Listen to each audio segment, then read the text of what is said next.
nuestro pan de cada día, alimento para el alma, Él es pan.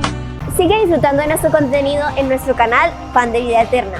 Apóyanos suscribiéndote, dándole like, compartiendo para que este mensaje sea de bendición y llegue a muchas personas en el mundo. Que se ponga de pie.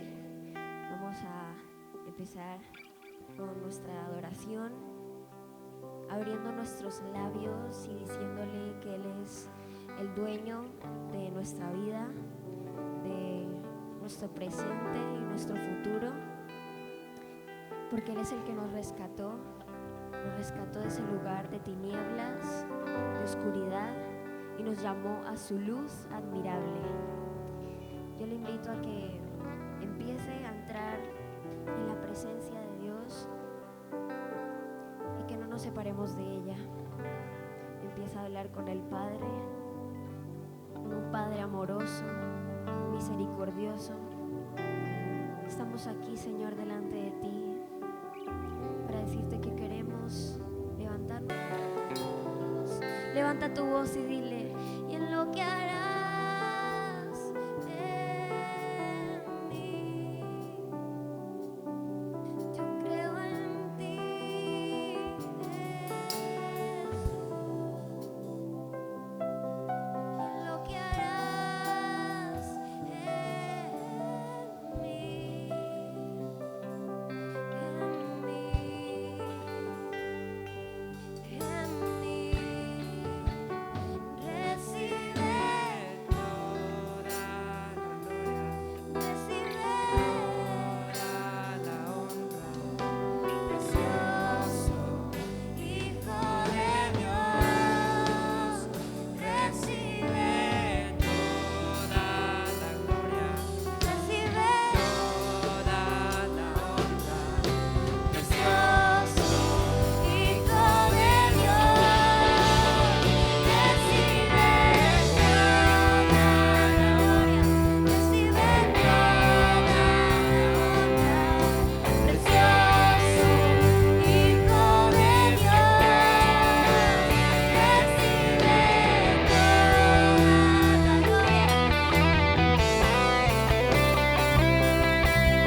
merece, solo tú, digno, digno, digno, amado Dios. Te queremos adorar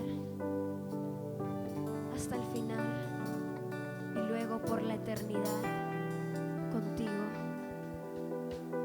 darte la gloria y el honor a ti.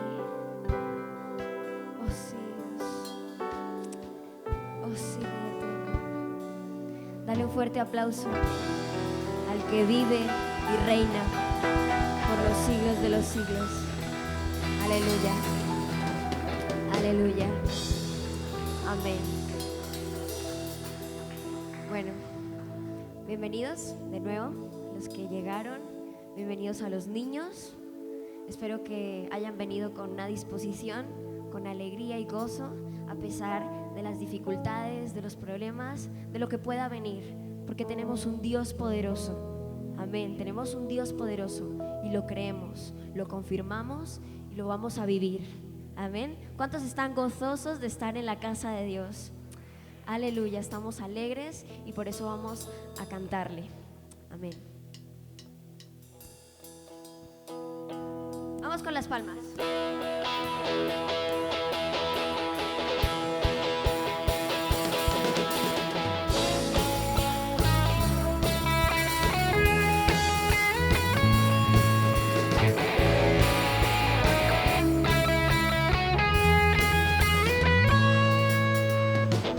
Mi Dios, Redentor, mi Rey, Consolador, a ti todo el honor. Es más, a mi ser la luz de mi amanecer, a ti todo el honor. Tú eres mi todo.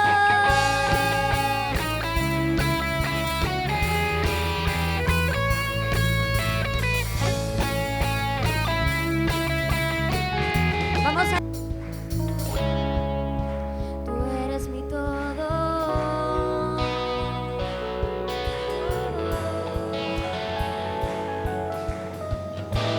Mi Jesús, por ti siempre viviré y por siempre cantaré que tú eres mi todo. Mi Jesús, por ti siempre viviré y por siempre cantaré que tú eres mi todo. Mi Jesús, por ti siempre viviré y por siempre cantaré que tú eres mi todo. Mi Jesús, por ti siempre viviré y por siempre cantaré. Cantaré con todo el corazón, cantaré con todo lo que soy, cantaré por siempre, mi Señor. Tú eres mi todo. Cantaré con todo el corazón, cantaré con todo lo que soy, cantaré por siempre, mi Señor. Tú eres mi todo.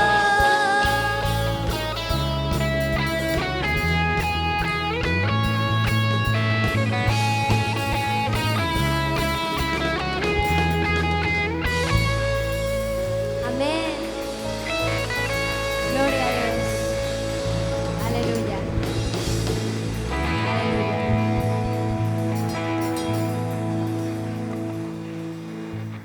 Gloria a Dios. Gloria a Dios. Dios les bendiga. Siéntense por favor. Muy buenos días. Sean todos bienvenidos a la casa del Señor. Siempre tenemos una semana más de bendición, una semana más de victoria y una semana más en la que tenemos la gran oportunidad de acercarnos al Señor. Vamos a la Biblia y quiero que se ubiquen conmigo en el primer libro de Samuel, capítulo 12, versículos 1 al 4. Primer libro de Samuel, capítulo 12,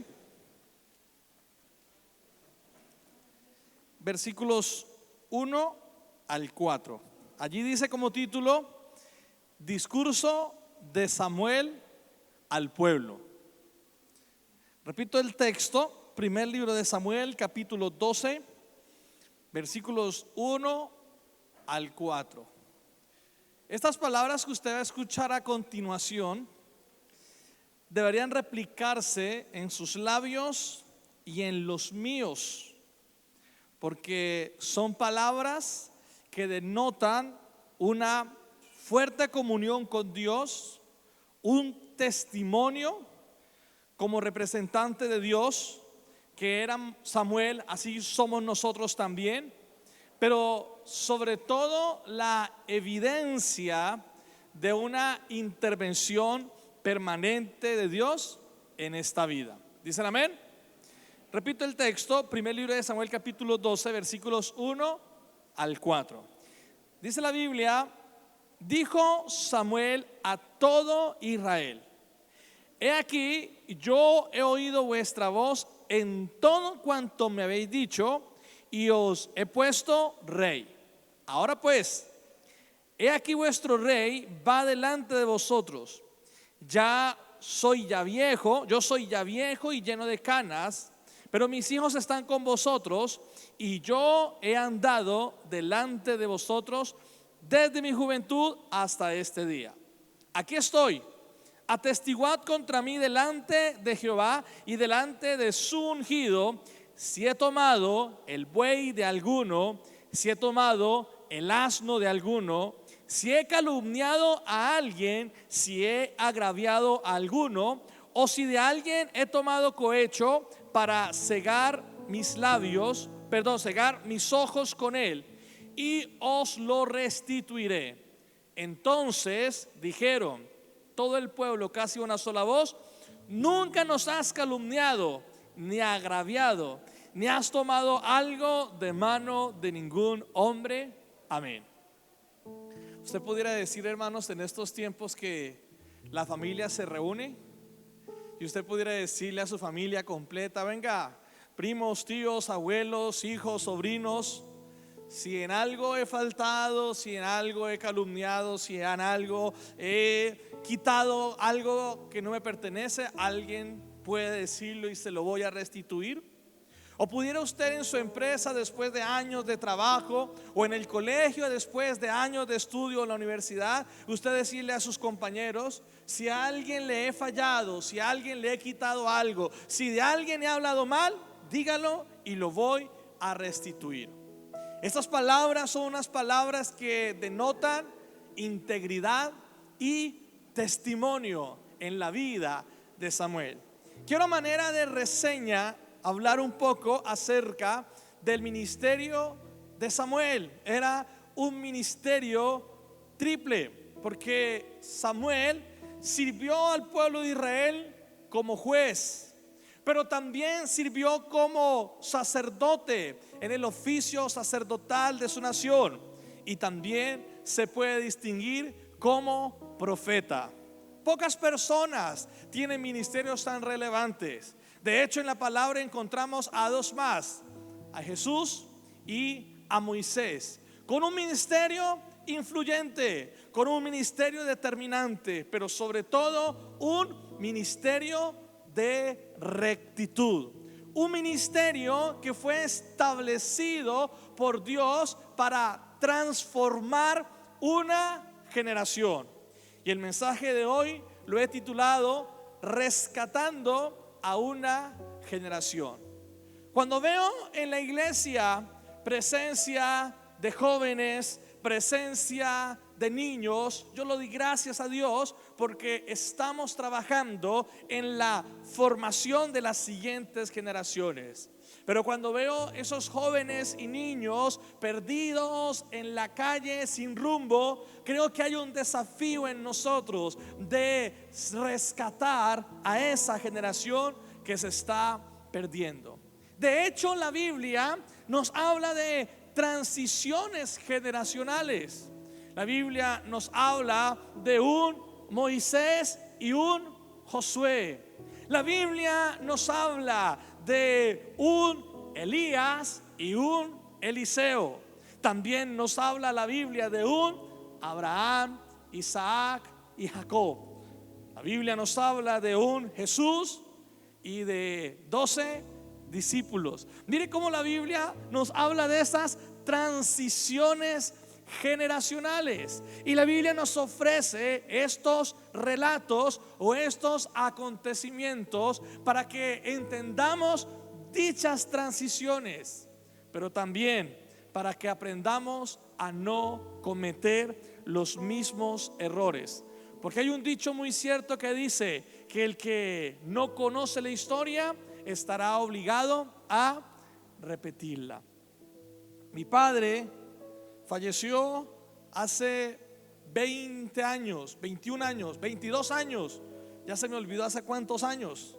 Pero como un hombre no temeroso de Dios, como un hombre no cristiano, me hace pensar mucho en esto que les estoy hablando, porque me replicaba mucho: no cometas los errores que yo cometí, no cometa las fallas que yo cometí, aprenda de mi experiencia, aprenda de mis fallas y de mis aciertos. Y me parece impresionante como una persona que no conocía la palabra me estaba diciendo que aprendiera de él. Siempre decía: yo no quiero que mis hijos sufran lo que yo sufrí. Yo no quiero que mis hijos padezcan lo que yo padecí. Yo no quiero que mis hijos tengan que pasar las molestias que yo pasé en mi infancia. Y la Biblia parece tener el mismo principio y la misma filosofía y el mismo desafío también de transformar las siguientes generaciones. Samuel estaba allí y la transición no fue solamente generacional, sino que también fue histórica, porque Samuel representa la diferencia entre la época de los jueces y la época de los reyes. Este personaje protagonista del relato sagrado tuvo el privilegio de ungir a los dos primeros reyes de Israel. Samuel ungió a Saúl, pero también ungió a David, y fue el profeta de estos dos monarcas. Y allí estaba en una transición generacional, pero como un acontecimiento que demarcaría la historia de su nación. La responsabilidad que tenemos nosotros es tan contundente que necesitamos tener la capacidad de transformar, de rescatar y de dirigir la siguiente generación. Tiene que ser un reto para usted y para mí. Usted que tiene hijos, usted que está educándolos sin importar la edad, tenemos esa responsabilidad de rescatar a la siguiente generación. Vamos a mirar las características que tuvo Samuel para transformar su generación. ¿Cómo olvidar el relato del pequeño Samuel que escuchaba la voz de Dios desde muy temprana edad? Pero como era un niño no la distinguía, no tenía una experiencia espiritual, no reconocía a Dios. Y él se acercaba a esa voz que lo llamaba y decía: habla, Señor, que tu siervo escucha. Desde niño encontramos en este hombre la sensibilidad por ser un instrumento de Dios. Hay tres características en Samuel que usted y yo tenemos que aprender para transformar y para rescatar la siguiente generación. La primera característica la encontramos en el versículo 7. Primer libro de Samuel, capítulo 12, versículo 7.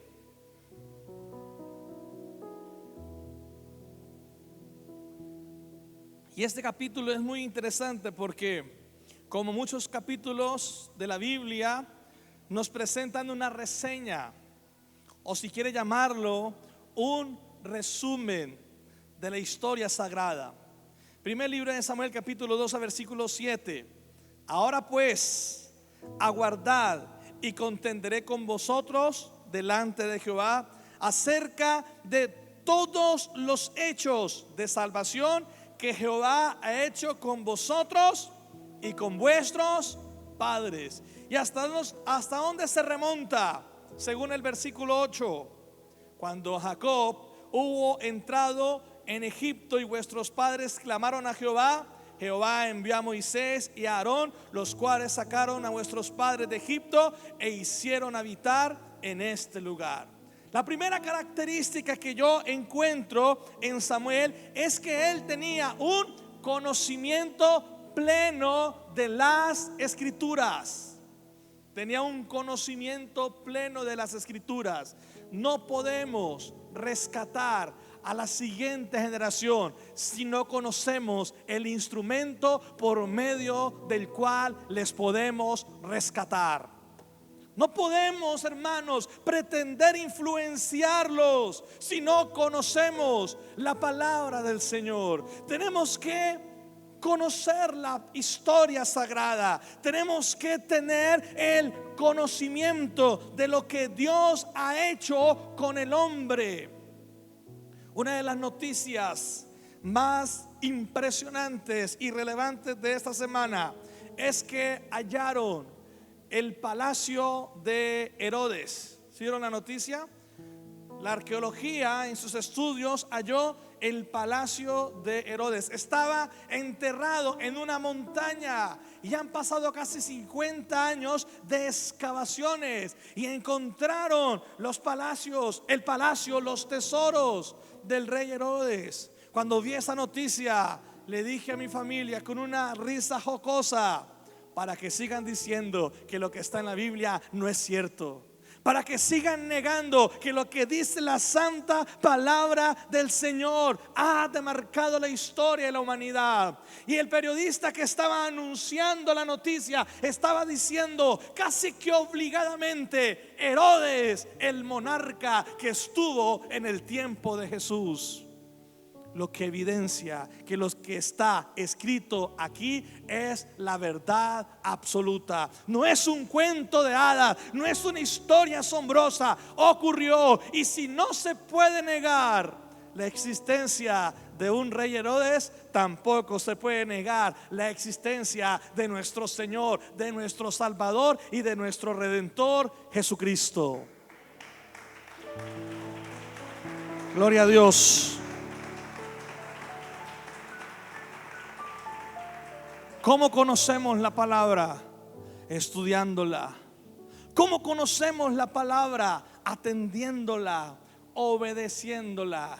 Pero la mejor forma de conocer la Escritura, eso no lo digo yo, lo dice un principio fundamental de la pedagogía. Y la pedagogía me dice que aprendo más enseñando que aprendiendo. He tenido la oportunidad de ser docente en algunas ocasiones, y el ser docente obliga a estudiar el libro del texto, a entender lo que uno va a enseñar, lo obliga a uno a repasar para poder exponer la clase. La mejor forma de aprender, ¿sabe cuál es? Enseñando. ¿Cuántos se saben los 10 mandamientos? ¿Se los quiere aprender? Enséñeselos a sus hijos. Ahora, miren lo que dice un versículo fácil de aprender: Deuteronomio 6:6. Deuteronomio 6:6 y 7 también.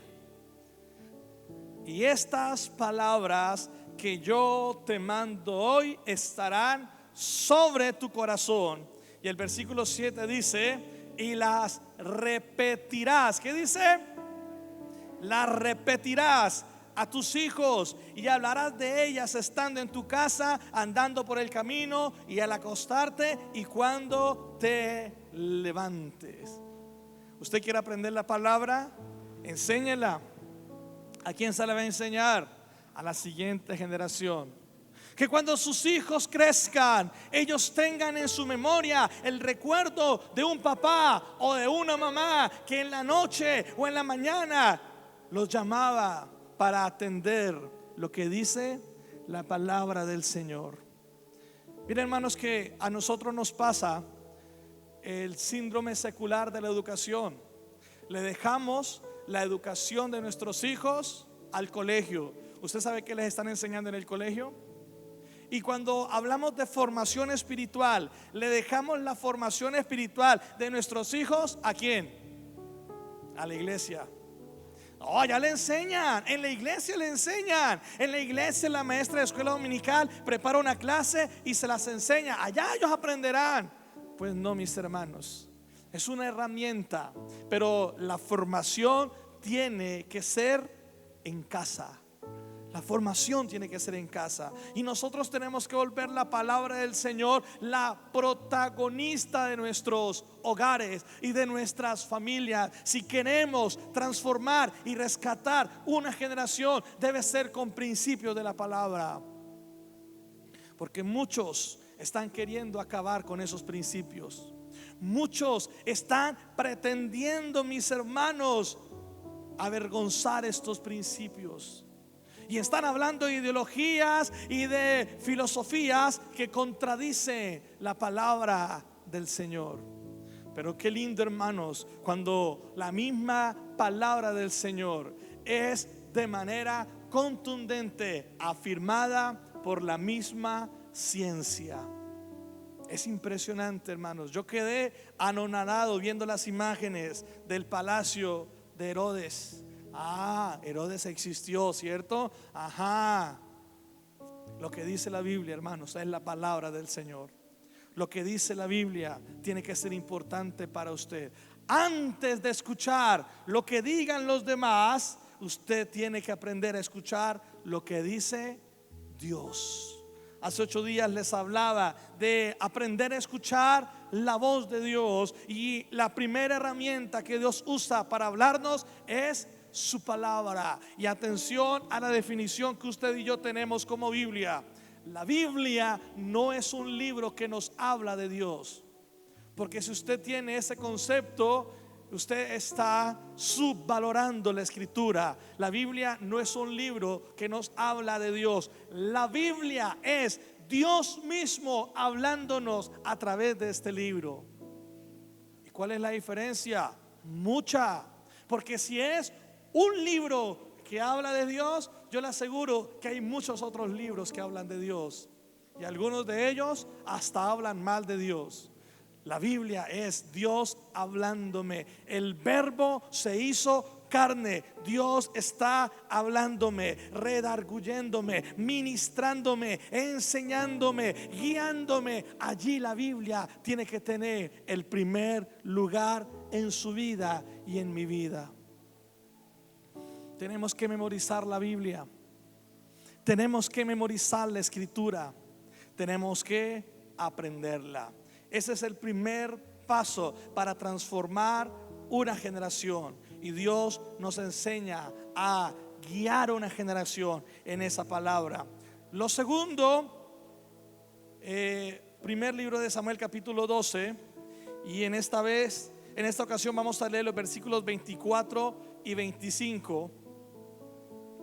Primer libro de Samuel, capítulo 12, versículos 24 y 25. Terminando el capítulo, todo lo demás es historia.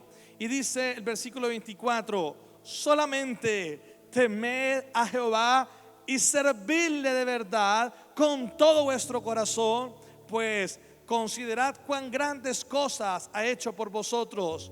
Mas si perseverareis en hacer el mal, vosotros y vuestro rey pereceréis. Está este varón dispuesto a servirle al Señor. A pesar de su avanzada edad, le continuaba sirviendo a Dios y estaba exhortando al pueblo a hacerlo. Sirvan a Dios.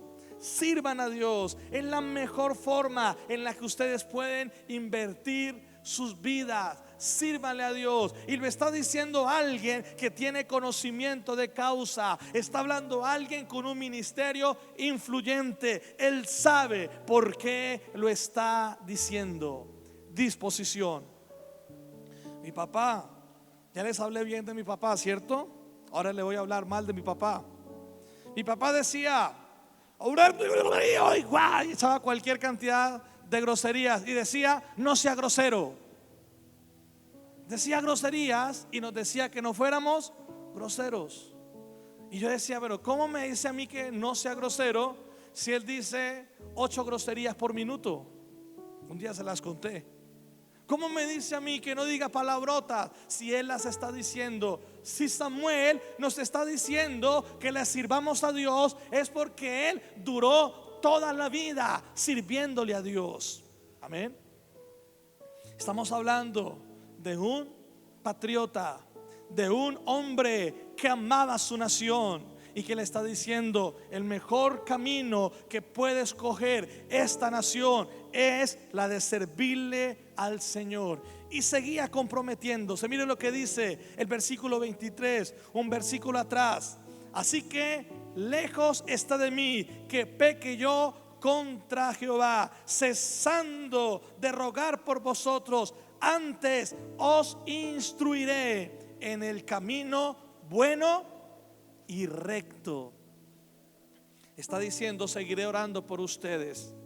Está diciendo: seguiré dándoles ejemplo, seguiré sirviéndole al Señor, seguiré procurando lo mejor para mi pueblo. Hermanos, no podemos, y escúcheme bien, no podemos pensar que esta generación cambiará cuando de nuestros labios sale un mal concepto de la autoridad. Usted no puede pensar, hermanos, que hablar mal de la autoridad gubernamental va a formar buenos hijos. Usted no puede pensar, hermanos, que cuando usted llega a su casa y habla mal de su empresa, habla mal de su jefe, habla mal de su patrón, habla mal de su familia, habla mal de su país, ¿cómo van a crecer esos hijos? Este hombre está demostrando su pasión por su pueblo y está diciendo: quiero lo mejor para ustedes, quiero que este pueblo crezca y sea prosperado, pero solamente será posible cuando le sirvamos al Señor. Está hablando un buen ciudadano.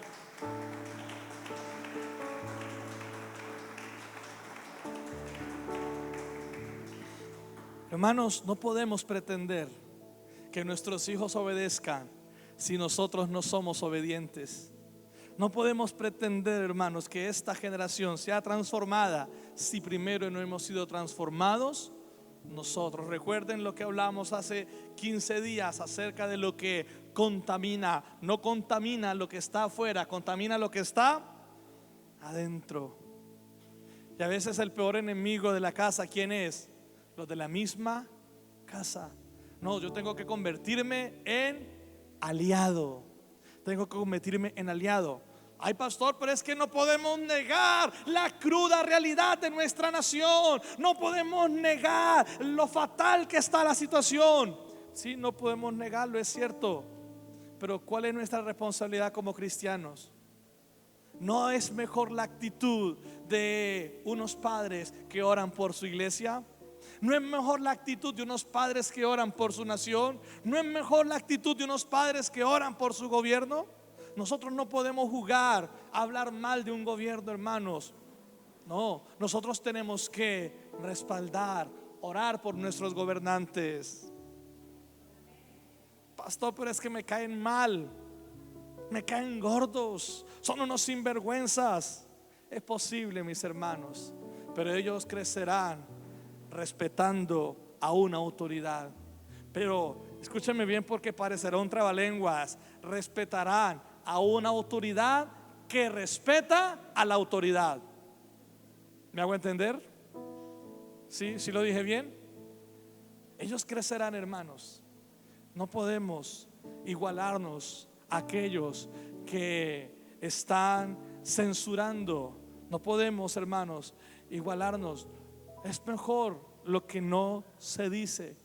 Si hay algo, hermanos, que a mí me marca la vida o me marcó la vida, es el recuerdo de mi mamá como una mujer empezando el evangelio de madrugada, orando. Y aprendí ese hábito, aprendí de ese ejemplo, aprendí esa buena costumbre, mis hermanos. Pero no podemos, mis hermanos. Mire, la iglesia tiene enemigos. ¿Sabía usted eso? ¿Usted sabía que la iglesia tiene enemigos? Y hartos. Personas que la cuestionan, personas que la señalan, personas que quieren acabarla. Y a mí no me da miedo eso. A mí me dan miedo más los enemigos que están adentro. Porque yo le digo a los hermanos a veces: pues al diablo yo lo reprendo y hago guerra espiritual y lo confronto y lo resisto, pero yo a ustedes no puedo. Con ustedes no, porque ustedes tienen que convertirse en aliados. aliados. Hay una imagen, hermanos, y viendo la plancha, viendo ese segundo piso, y en el 2021 empezamos el tercer piso. Ese amén estuvo muy tímido. Yo recuerdo, hermanos, cuando eso estaba lleno de cemento, lleno de guadua, lleno, hermano, de hermanos con cemento, revolviendo, subiendo bloques. Eso fue un tiempo muy bonito. Yo lo recuerdo con mucho cariño. Yo lo recuerdo de una manera muy especial. Qué bonito, hermanos, que nuestros hijos crezcan viéndonos a nosotros edificando su iglesia. Crezcan viéndonos a nosotros trabajando por el reino. Esta mañana les enseñaba en la alborada. ¿Se acuerdan lo que les enseñaba? El mundo está diciendo: sálvese quien pueda. Pero ¿qué dice el reino de Dios? Salva a los que más puedas. ¿Hay diferencia? ¿Qué dice el mundo? Sálvese quien pueda. Mujeres y niños primero. Pero ¿qué dice la palabra? Salva a los que más puedas. Qué bonito, hermanos, que nuestros hijos nos vean evangelizando. Qué bonito, hermanos, que nuestros hijos nos vean orando por los necesitados, nos vean haciendo la obra del Señor. Qué bonito eso, hermanos. Qué bonito que nuestros hijos nos vean orando por los perdidos, que nos vean ayudando y levantando al que está caído. ¿Cómo va a crecer el corazón de ellos? ¿Cómo va a crecer el corazón de ellos, hermanos? Pero si nos escuchan criticar, hablar mal o censurar, ¿cómo crecerán ellos? Retrocedamos por favor al versículo 5, primer libro de Samuel, capítulo 12, versículo 5. Después que Samuel empezó a decirles: si a alguien le he faltado, si a alguien he robado, si de alguien he hablado mal, pues que me diga y le voy a restituir. Y el versículo 5 dice: y él les dijo: Jehová es testigo contra vosotros, y su ungido también es testigo en este día, que no habéis hallado alguna cosa alguna en mi mano. Y ellos respondieron: así es.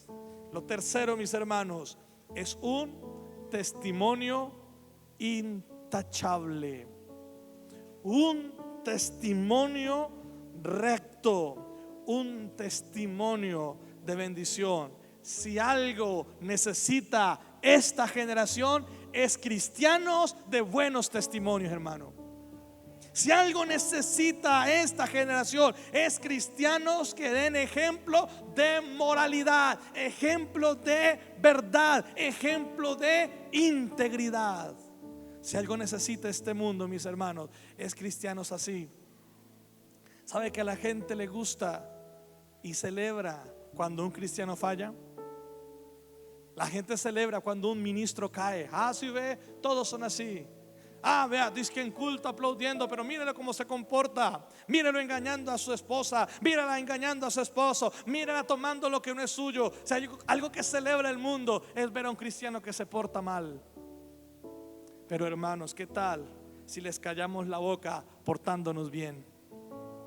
Amén. ¿Qué tal, mis hermanos, si mostramos un testimonio de rectitud? Ninguna palabra corrompida salga de vuestra boca. Yo le puedo decir, hermanos, yo hice un acto de fe. Se lo voy a comentar, hermanos, pero es que me da miedo que esto lo va a ver todo el mundo, hermanos, y después me van a caer. A mí me gustaba mucho un programa de televisión. No les voy a decir el nombre, pero el protagonista se llama Homero. Me gustaba mucho. Y como creyente sabía que es un programa de televisión que se burla del evangelio y se burla de Dios. Pero me gustaba. Cosa tan rara esa, ¿cierto? Y cuando mi esposa quedó embarazada, yo hice un trato con Dios. Yo dije: Señor, mis gustos no pueden estar por encima de mi responsabilidad. Hermanos, y no volví a ver ese programa. Andrés Samuel va a cumplir 10 años y yo llevo ese tiempo sin ver ese programa. Usted podrá preguntarle a mis hijos cuántas groserías me han escuchado. Usted podrá preguntarles cuántas vulgaridades ha escuchado del papá. Usted podrá preguntarle si el papá es mentiroso. Porque si hay algo que tenemos que entender es tener un testimonio íntegro delante de ellos, hermanos. Amén. Amén. ¿Alguna vez un padre de familia pasó una vergüenza? Yo me acuerdo mucho de ese día. Estábamos dialogando, estábamos en una casa campestre y en ese tiempo estaba de moda un cantante llamado Caled Morales. O sea, estamos hablando de hace años. Estaba recién muerto este cantante. Por algún motivo hablamos de música, hablamos de esa tragedia. Y me dice este señor, hermano de la iglesia, me dice: pastor, yo tengo un video de Caled Morales antes de morir. Él grabó una canción que ni siquiera ha salido en los medios, ni siquiera ha salido en la radio. ¿Le gustaría verla? Y yo, pues, póngala. Entonces él le dice al niño: vaya, mi hijo, encima del escaparate está el video de Caled, tráigalo para que el pastor lo vea. Uy, pastor, es impresionante. Y el niño fue y trajo uno. Y el papá dijo: no, ese no es. Y el niño fue y trajo otro. Y el papá: no, ese no es. Está encima del escaparate. Y le dice el niño: no, papá, ahí donde usted dice están en las películas de porno. Y ese señor parecía un semáforo, verde, amarillo y rojo. Entonces cuando él fue, estaban todas revueltas los DVDs. Y él no hallaba cómo hacer. Y me acuerdo tanto que él puso el DVD y tapaba la pantalla para mirar si no era la porquería que el niño había delatado. ¿Cómo un niño afirma que su papá ve eso? ¿Cómo va a crecer la mente de un niño así? Testimonio intachable. Ahora, hermano, no significa eso que nos tenemos que cuidar para que nuestros hijos no se den cuenta de esas cosas. No, porque, hermano, algún día se darán cuenta. Simplemente mantenga su testimonio. Simplemente mantenga su rectitud, hermanos. Amén. Si no, nunca vamos a cambiar esta generación. Si no, esta generación nunca será transformada. Que ellos se den cuenta de la integridad de sus actos, de sus palabras, de su trabajo, de su vida. 3 cosas importantes: el conocimiento de la Escritura, la disposición para enseñar e interceder por su pueblo, pero también un testimonio intachable. Amén. Esto es importante, hermanos. El enemigo parece que nos está ganando la batalla y esta generación parece que se nos está saliendo de las manos. Pero yo les invito como iglesia a que seamos diligentes. Y esto, y lo digo porque estoy aquí viendo entre ceja y ceja algunos que son padres, pero también algunos que son hermanos mayores. Esto, hermanos, es de ponerle mucha atención, que como hermanos mayores seamos ejemplo para nuestros hermanos menores, que como padres seamos ejemplo para nuestros hijos, que seamos ejemplo para esta generación, mis hermanos, y poderla rescatar de las garras de la perdición. Necesitamos tomar esa conciencia, porque el reino de las tinieblas nos está tomando ventaja y tiene tantos argumentos. Por lo menos me acuerdo de 5: juegos de video, música, redes sociales, Netflix, ¿y qué más? Hermanos, nos están tomando una ventaja impresionante, mis hermanos, impresionante. Ahora, hay un dicho que dice, y con esto termino: no puedo evitar que las aves vuelen sobre mi cabeza, pero sí puede evitar que hagan nido en ella. ¿Entiende la ilustración? ¿Usted puede evitar que las aves vuelen sobre su cabeza? Oh, más bien cuídela, porque si no, una palomita traviesa, hermano, le deja un recuerdo allí. Usted no puede evitar. Algunos se están riendo, yo creo que les pasó. Dicen que eso es de buena suerte. Usted no puede evitar que las aves vuelen sobre su cabeza, pero sí pueden evitar que hagan nido en ella. Pónganse de pie y les explico un poco algo más.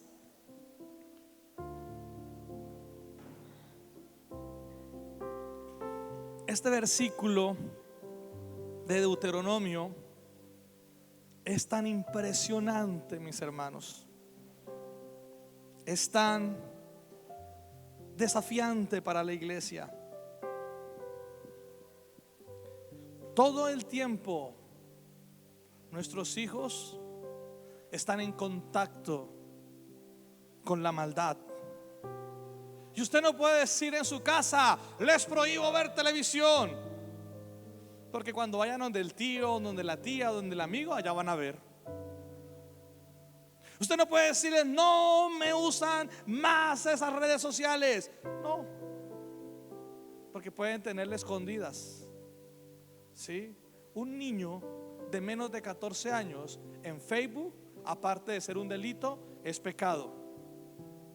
Seguro, hermanos. ¿Cuál es la edad para Facebook? ¿14 años? Por lo tanto, cuando uno ve a un niño o una niña de menos de 14 años, asume que ha dicho mentiras, y muchas veces dice mentiras con el patrocinio de sus padres. No es posible. No es posible. Hay una propaganda que yo cada rato se la muestro a mis hijos.